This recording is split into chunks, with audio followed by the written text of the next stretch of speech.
আজ হচ্ছে সেই দিনটি যেদিন ভগবান আমাকে এই অমূল্য সম্পত্তি দিয়েছিল, মানে আমার সোনুকে আমার কাছে পাঠিয়েছিল। সময় কি অদ্ভুত, তাই না?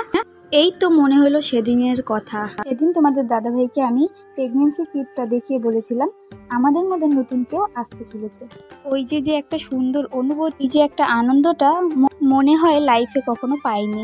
এত আনন্দ পেয়েছিলাম, সেটা বলার মতো নয়। শুধু আমি কেন, প্রত্যেকটা মাই যখন জানতে পারে প্রথম সে মা হতে চলেছে, প্রথম কেউ তার লাইফে আসতে চলেছে নতুন অতিথি, তখন সেই মাটি এরকমই খুশি হয়। এটাই স্বাভাবিক, তাই না? তারপর শুরু হলো প্রেগনেন্সি জার্নি। নানা রকম সমস্যা, নানা রকম শরীর খারাপ, সমস্ত কিছু কাটিয়ে উঠে জন্ম দিলাম নতুন এক ফুটফুটে আমার লাড্ডু গোপালকে। সত্যি ও আসার পর থেকে আমার জীবনটা কেমন পাল্টে গেল। সব দিক দিয়ে মনে হলো জীবনটা কেমন সুন্দর হচ্ছে, জীবনটা খুব সুন্দরভাবে চলছে। আশা করি এরকমই সুন্দরভাবে জীবনটা চলুক।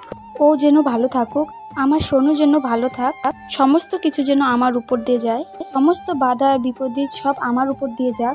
আমার সোনুটা যেন খুব ভালো থাকুক। আজকে ওর 1 বছর পূর্ণ হচ্ছে। সত্যি সময় খুব অদ্ভুত।